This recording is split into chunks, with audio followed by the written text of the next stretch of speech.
2026년, 새해가 밝았습니다. 네, 그렇습니다. 지금 코스피가 4,800선을 향해서 정말 뜨겁게 달리고 있잖아요. 맞아요. 뉴스만 틀면 그냥 코스피 5천 시대 온다 이런 얘기가 막 쏟아져 나오죠. 완전 여기저기서 축포를 터트리는 분위기인데, 근데 청취자 여러분, 혹시 이런 생각 안 해보셨어요? 아니, 분위기는 좋은데 왜 내 월급 빼고 다 오르는 것 같지? 하하, 그게 핵심이죠. 주식시장은 완전 축제라는데 왜 내 현실은 그대로일까 하는 그런 질문이요. 바로 그 질문이 오늘 저희가 깊게 파고들 자료의 핵심을 정확히 꿰뚫고 있습니다. 아, 그런가요? 네. 모두가 환상적이다라고 말하는 이 코스피 지수 뒤에 어쩌면 우리가 일부러 좀 외면하고 있는 불편한 신실이 숨어 있거든요. 불편한 신실이요? 네. 자료들은 경고하고 있어요. 모두가 괜찮다. 이 파티는 영원할 거다. 이렇게 믿을 때 진짜 위기는 소리 없이 시작된다고요. 네, 그래서 오늘 저희의 목표가 아주 명확합니다. 코스피 4,800이라는 이 화려한 숫자의 민낯을 한번 들여다보고 지금 시장의 주도권이 어디서 어디로 넘어가고 있는지, 그렇죠. 그리고 이 거대한 흐름이 청취자 여러분의 자산에 어떤 영향을 미칠 수 있는지 그 본질을 파헤쳐보는 겁니다. 네, 좋습니다. 자, 그럼 이 축제의 실체부터 한번 들여다볼까요? 네, 보통 이렇게 시장이 뜨거우면 너도 나도 주식을 사려고 달려들잖아요? 당연하죠. 더 오를 거라고 생각하니까요. 근데 자료를 보니까 지금 시장에선 정말 이상한 일이 벌어지고 있더라고요. 파티의 주인공이어야 할 사람들이 오히려 짐을 싸서 나가고 있다고요? 맞습니다. 아주 기묘한 상황이죠. 숫자를 보면 이게 더 명확해집니다. 숫자를요? 자료에 따르면 2026년 1월, 바로 이번 한 달 동안에요. 네, 이번 달. 외국인 투자자들이 무려 8조 원이 넘는 한국 주식을 팔아치웠습니다. 8조 원이요? 와, 이게 어느 정도냐면 1월 6일 단 하루에만 6,300억 원을 던졌고요. 하루에 6,300억이요? 네. 그리고 바로 다음 날 아침에는 장 시작하고 딱 30분 만에 5천억 원을 추가로 시장에 쏟아냈어요. 와, 8조 원이라니. 이건 단순히 차익 실현을 하고 나가는 수준이 아니네요. 아니죠. 거의 탈출에 가깝다고 봐야죠. 그렇죠. 자료에서 이걸 아주 실감나는 비유로 설명하던데요. 바로 폭탄 돌리기 게임이라고요. 아, 그거야말로 가장 정확한 비유라고 생각합니다. 그런가요? 외국인들은 이 파티는 끝났다. 여기가 고점이다 라고 판단하고 폭탄을 넘기고 있는 거죠. 아, 근데 더 무서운 건 그 폭탄을 지금 누가 받고 있느냐는 겁니다. 누가 받고 있는데요? 바로 우리 개인 투자자들이에요. 아, 1월 6일에 외국인이 6,300억 원을 팔 때 개인들이 정확히 5,950억 원을 순매수했습니다. 거기 다 받아낸 거네요. 네. 드디어 황금알을 낳는 거위를 잡았다 하면서 달려들고 있는데 사실은 그게 시한폭탄일 수 있다는 거죠. 듣고 보니 정말 아찔하네요. 아니, 8조 원을 팔아치울 정도면 그냥 이익이 났으니 판다. 이걸 넘어선 것 같은데요. 그렇죠. 뭔가 다른 이유가 있는 거죠. 이렇게 필사적으로 폭탄을 넘기는 데에는 분명 다른 이유가 있을 것 같습니다. 자료에서 그 이유를 뭐라고 분석하나요? 네, 자료들은 세 가지 결정적인 이유를 지목하고 있습니다. 세 가지요? 첫 번째는 바로 환율입니다. 외국인 투자자들한테 환율은 수익률하고 그냥 직결되는 문제거든요. 그렇죠. 아무리 주가가 올라도 환율에서 손해보면 말짱 도루묵이니까요. 맞습니다. 그런데 최근 원달러 환율 데이터는 솔직히 말해서 좀 소름이 돋을 정도입니다. 소름이 돋을 정도라니. 어느 정도길래요? 작년 12월, 그러니까 2025년 12월에 원달러 환율이 1,484원까지 치솟았어요. 1,484원이요? 거의 외환위기 때 수준 아니에요? 네, 정말 위험한 수준이었죠. 그러자 정부가 비상금을 풀어서 즉 외환보유고를 동원해서 1,430원대까지 억지로 끌어내렸습니다. 정부가 개입을 한 거군요. 그렇죠. 하지만 지금 다시 1,460원대로 슬금슬금 올라오고 있죠. 그 자료에 나온 수영장 비유를 들으니까 이해가 확 되네요. 어떤 비유였죠? 수영장에 물이 막 넘치려고 하니까 정부가 펌프로 미친 듯이 물을 퍼내고 있는 상황이라는 거예요. 네네. 외국인 투자자들 눈에는 저 펌프가 언제 멈출지 모른다 이렇게 보이는 거고요. 그렇죠. 펌프가 멈추면 다시 물바다가 될 테니까요. 오히려 펌프가 돌아가서 수위가 인위적으로 낮아진 지금이 환차익까지 두둑이 챙겨서 탈출할 수 있는 마지막 기회다 이렇게 생각하는 거군요. 정확합니다. 그리고 두 번째 이유는 그 펌프 자체의 문제입니다. 펌프 자체의 문제요? 네, 바로 우리의 비상금, 외환보유고가 급격히 줄어들고 있다는 점이죠. 외환보유고가요? 12월 말 기준으로 우리나라 외환보유고가 4,280억 달러로 집계됐는데 이게 한 달 만에 26억 달러가 사라진 겁니다. 26억 달러. 근데 솔직히 4천억 달러가 넘는 돈에서 26억 달러면 전체 규모에 비해서는 아주 큰 금액은 아닌 것 같은데요? 아주 좋은 질문입니다. 이게 왜 그렇게 심각한 신호가 되는 거죠? 핵심은 금액이 아니라 타이밍에 있습니다. 타이밍이요? 원래 12월은요, 은행들 결산이나 채권 이자 수익 같은 게 들어와서 외환 보유고가 늘어나야 정상인 달이에요. 아, 원래는 늘어야 하는 달인데. 그렇죠. 근데 오히려 줄었다는 건 실제로는 환율 방어를 위해서 공식 발표된 26억 달러에 더해서 원래 들어왔어야 할 돈까지 합쳐서 거의 50억에서 80억 달러에 가까운 돈을 시장에 쏟아부었다는 뜻이 되거든요. 와, 생각보다 훨씬 많은 돈을 쓴 거네요. 그리고 이게 얼마나 심각하냐면 1997년 IMF 회환 위기 이후 28년 만에 12월 기준으로 가장 큰 감소폭입니다. 잠시만요. 28년 만이라고요? 네. 1997년 외환위기 이후 처음이라는 소리잖아요. 이건 정말 그냥 넘길 수 없는 신호인데요. 맞습니다. 자료에서 쓴 비유처럼 불난 집에 불 끌 물탱크가 비어가는 그런 상황인 거죠. 그렇죠. 이런 상황에서 경제 컨트롤 타워가 든든하게 중심을 잡아줘야 하는데 세 번째 이유가 바로 이 컨트롤 타워에 대한 신뢰 붕괴입니다. 신뢰 붕괴요. 한국은행 총재가 계속해서 데이터를 보고 결정하겠다 이 원칙을 강조해 왔습니다. 네, 저도 들었어요. 하지만 환율이 폭등하자 원칙보다는 일단 외환 보유고를 푸는 데만 급급한 모습을 보였죠. 결국 원칙을 스스로 무너뜨린 셈이군요. 심지어 신년사에서는 현재 환율은 우리 경제의 기초 체력, 즉 펀더멘탈과 괴리가 크다고 말했습니다. 스스로 인정한 거네요. 그렇죠.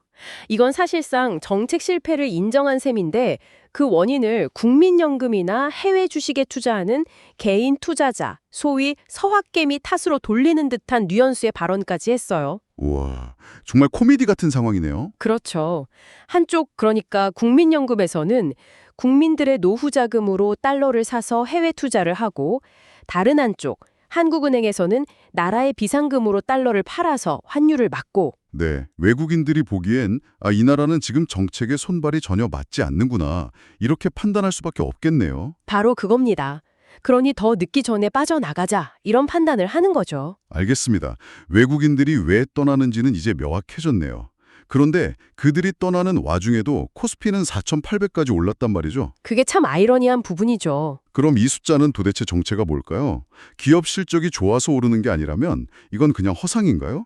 자료에서는 이걸 유동성 함정이자 억지 상승이라고 표현합니다. 유동성 함정, 억지 상승. 네, 기업 이익이 아니라 시장에 풀린 막대한 돈과 또 개인들이 빚을 내서 외국인의 매도 물량을 받아냈기 때문에 만들어진 숫자라는 거죠. 특히 지금 한국 경제가 K자형 회복의 전형적인 모습을 보이고 있습니다. K자형 회복이요? 올해 경제 성장률 전망치가 1.8%인데 여기서 반도체를 빼면 1.4%로 뚝 떨어집니다. 그러니까 삼성전자나 SK하이닉스 같은 초대형 반도체 기업들만 잔치를 벌이고 나머지 대부분의 기업과 국민들은 오히려 더 힘들어지는 양극화가 심해지고 있다는 뜻이군요. 맞습니다. 바로 이 지점에서 자료는 정부와 한국은행이 대중에게 절대 먼저 말해주지 않는 5가지 불편한 진실이 있다고 폭로합니다. 자, 그 불편한 진실들이 뭔지 하나씩 들어보겠습니다. 첫 번째는 뭔가요? 첫째, 외환 보유고 4천억 달러 선이 무너지면 어떤 일이 벌어지는지에 대해 침묵한다는 겁니다. 4천억 달러요? 네, 이 4천억 달러는 국제 신용평가사들이나 외국인 투자자들이 보는 일종의 심리적 마지노선입니다. 그 선이 무너지면 위험하다는 신호군요. 그렇죠. 만약 이 선이 뚫리면 한국의 국가 신용 등급이 강등될 수 있어요. 국가 신용 등급 강등이라니 그건 정말 차원이 다른 문제네요. 네, 당장 기업들이 해외에서 돈 빌리는 게 어려워지고 빌리더라도 훨씬 비싼 이자를 내야 하고 그 부담은 결국 우리 경제 전체로 돌아오는 거죠. 끔찍하네요. 그럼 두 번째 진실은 뭔가요? 둘째, 국민연금을 이용해서 환율을 방어하는 일종의 눈 가리고 아웅식의 정책을 숨긴다는 점입니다. 국민연금을요? 네, 최근 정부가 국민연금과 한국은행 간의 외환 스와프 계약을 연장했거든요. 외환 스와프라면 국민연금이 해외 투자에 필요한 달러를 시장에서 직접 사지 않고 한국은행에서 빌려 쓰는 거잖아요. 맞습니다. 이게 왜 문제가 되는 거죠? 겉보기엔 국민연금이 시장에서 달러를 안 사니까 환율 상승 압력을 줄이는 효과가 있는 것처럼 보이죠. 네, 그렇게 보이는데요. 하지만 본질은 변하지 않습니다. 한국은행은 어차피 그 달러를 외환 보유고에서 꺼내줘야 해요. 결국은 똑같군요. 그렇죠. 이건 그냥 왼쪽 주머니의 돈을 오른쪽 주머니로 옮기면서 돈이 늘었다고 말하는 것과 같은 밑빠진 독에 물 붓기식 임시방편이라는 걸 제대로 설명하지 않는다는 겁니다. 결국 돌려막기라는 걸 숨기고 있다는 거군요.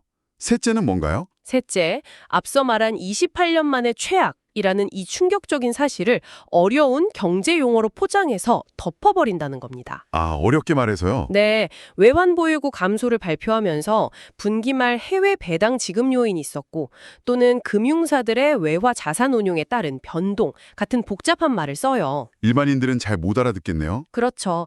대중이 듣고 심각성을 바로 알아채지 못하게 연막을 치는 거죠. 핵심은 환율 막느라 달러를 엄청나게 팔았다는 이 한 문장인데도요. 대중의 불안을 잠재우려는 의도겠지만 오히려 투명성을 해치는 행동이네요. 네 번째 진실도 궁금합니다. 넷째, 반도체의 모든 것을 건 몰빵 경제의 위험성을 제대로 경고하지 않는다는 점입니다. 아까 그 K자형 회복하고 연결되는 얘기군요. 맞습니다. 반도체를 빼면 성장률이 1.4%에 불과하다는 건 만약 반도체 경기가 꺾이는 순간 한국 경제 전체가 그대로 주저앉을 수 있다는 의미입니다. 외줄타기를 하고 있는 거네요. 그렇죠. 하지만 정부는 장밋빛 전망만 내놓을 뿐 이 위험한 외줄타기의 이면은 이야기하지 않죠. 마지막 다섯 번째 진실이 아마 가장 뼈아픈 경우일 것 같은데요. 네, 다섯째는 이 모든 정책 실패와 구조적 문제의 피해는 결국 평범한 국민이 뒤집어 쓴다는 사실을 숨긴다는 겁니다. 결국은 국민들이 네, 환율 폭등은 당장 수입 물가 상승으로 이어져서 우리 지갑을 위협하고 외환 보유고 고갈이 심해지면 결국 IMF 외환위기 때처럼 고금리, 세금 인상, 복지 축소 같은 고통스러운 긴축 정책으로 이어질 수밖에 없습니다. 그 최종 청구서는 언제나 국민에게 돌아온다는 사실. 네, 그 사실을 말해주지 않죠. 듣기만 해도 정말 답답하고 불안해지는 상황입니다. 그런데 이 자료는 문제 제기에서 그치지 않고 이런 상황에서 청취자 여러분이 당장 실천할 수 있는 구체적인 생존 전략 3가지를 제시하고 있습니다. 네, 그게 중요하죠. 이게 정말 중요하겠죠? 네, 첫 번째 전략부터 말씀드리면 수익이 난 주식이 있다면 30%에서 50%는 무조건 현금화하라는 겁니다. 무조건 현금화하라. 네, 많은 분들이 착각하는데 수익은 모니터 화면 속의 숫자가 아닙니다. 매도 버튼을 눌러서 내 계좌에 현금으로 들어왔을 때 비로소 진짜 내 돈이 되는 겁니다. 그렇죠. 현금이 있어야만 혹시 모를 통락장에서 기회를 잡을 수도 있고요. 수익은 통장에 찍혀야 진짜 내 돈이다. 저도 몇 번 뼈아프게 느꼈던 말입니다. 하하, 다들 그렇죠. 그럼 반대로 빚을 내서 투자한 분들은 정말 위험한 상황이겠네요. 그렇습니다. 그래서 두 번째 전략이 바로 그겁니다. 빚내서 투자, 즉 빚투를 했다면 일부라도 당장 갚으라는 겁니다. 당장 갚아라. 네, 지금처럼 변동성이 극심하고 방향을 예측하기 어려운 시기에 레버러지, 즉 빚은 자산을 불리는 도구가 아니라 자산을 파괴하는 독약이 될 수 있습니다. 현금화해서 위험을 줄이고 빚을 갚아서 방어력을 높여라. 알겠습니다. 그럼 좀 더 적극적인 방어 전략도 있을까요? 네, 세 번째 전략이 바로 그겁니다. 자산 포트폴리오에 달러라는 우산을 반드시 준비하라는 조언입니다. 달러라는 우산이요? 네, 이건 환율을 예측해서 돈을 벌자는 그런 투자의 개념이 아니고요. 아, 투자가 아니라? 우리나라 원화 가치가 불안하게 흔들릴 때 내 전체 자산의 가치를 지켜주는 일종의 보험 또는 방패를 만드는 개념으로 접근해야 합니다. 보험이라는 말씀이 와닿네요. 구체적으로는 어떤 방법이 있을까요? 가장 쉬운 방법은 달러 예금에 가입하는 것이고요. 좀 더 안정적인 수익을 원한다면 미국 국채에 투자하는 방법도 있습니다. 핵심은 내 자산의 일부를 원화가 아닌 달러 기반 자산으로 옮겨두어서 위험을 분산하는 겁니다. 알겠습니다. 그런데 이런 거시경제의 큰 흐름을 매일 바쁘게 사는 개인이 계속 따라가기가 쉽지 않잖아요. 그렇죠. 어렵죠. 놓치지 않으려면 어떻게 해야 할까요? 그래서 자료에서는 자신만의 경제 대시보드를 만들라고 조언합니다. 경제 대시보드요? 네, 매일 딱 4가지 숫자만 꾸준히 확인하는 습관을 들이라는 거죠. 첫째, 외국인 수급 동향. 둘째, 원달러 환율. 네. 셋째, 매달 발표되는 외환 보유고. 넷째, 글로벌 금융시장의 방향키인 미국 금리. 그리고 마지막으로 달러 인덱스입니다. 달러 인덱스요? 그건 좀 생소한데요. 달러 인덱스는 유로, 엔 같은 주요 6개국 통화 대비 달러의 가치를 나타내는 지표입니다. 아, 전 세계적으로 달러의 힘이 얼마나 센지를 보여주는 체온계 같은 거죠. 채운게요? 이 숫자가 올라가면 달러가 강세라는 뜻이고 신흥국 시장에는 보통 부담으로 작용합니다. 이 5가지만 꾸준히 봐도 경제의 큰 파도가 어느 방향으로 치고 있는지 감을 잡을 수 있습니다. 코스피 4,800. 오늘 자료들을 깊게 파헤쳐 보니 이게 축제가 아니라 어쩌면 최후의 만찬일 수도 있다는 서늘한 경고로 들립니다. 네, 그런 느낌이 들죠. 똑똑한 돈, 즉 외국인 자본은 이미 추구를 향해 달려가고 있는데 우리 개인 투자자들만 그 사실을 모른 채 파티장에 남아서 춤을 추고 있는 형국이네요. 역사는 놀라울 정도로 반복됩니다. 불과 몇 년 전인 2021년 코스피가 3,000을 넘었을 때 모두가 4,000, 5,000을 외쳤지만 그 결과는 2,200선까지의 추락이었습니다. 맞아요. 그랬었죠. 시장은 준비되지 않은 사람에게 언제나 가장 혹독한 대가를 치르게 하죠. 오늘 저희가 분석한 자료는 마지막으로 청취자 여러분께 이런 질문을 던집니다. 지금 이 상황은 어쩌면 거대한 쓰나미가 몰려오기 직전 물이 잠시 빠져나간 고요한 바다와 같을지도 모릅니다. 당신은 이 즐거운 파티가 영원할 것이라 믿으며 바다 한가운데에 계속 머물러 계시겠습니까? 아니면 지금이라도 배를 돌려 안전한 항구로 대피하시겠습니까? 위기는 준비된 자에게만 기회가 됩니다. 화려한 지수 뒤에 숨겨진 진짜 숫자를 읽는 힘, 그것이 지금 당신의 자산을 지키는 유일한 방법일지도 모릅니다. 오늘 나눈 이야기가 여러분에게 생각할 거리를 주었다면 긍정적인 피드백을 남겨주세요. 더 듣고 싶은 주제가 있다면 여러분의 의견을 알려주세요. 여러분의 피드백은 다음 이야기를 준비하는 데 큰 도움이 될 겁니다. 다음 이야기들을 놓치지 않으려면 구독과 알림을 설정하세요. 여러분의 선택 하나하나가 여러분의 삶을 만들 겁니다.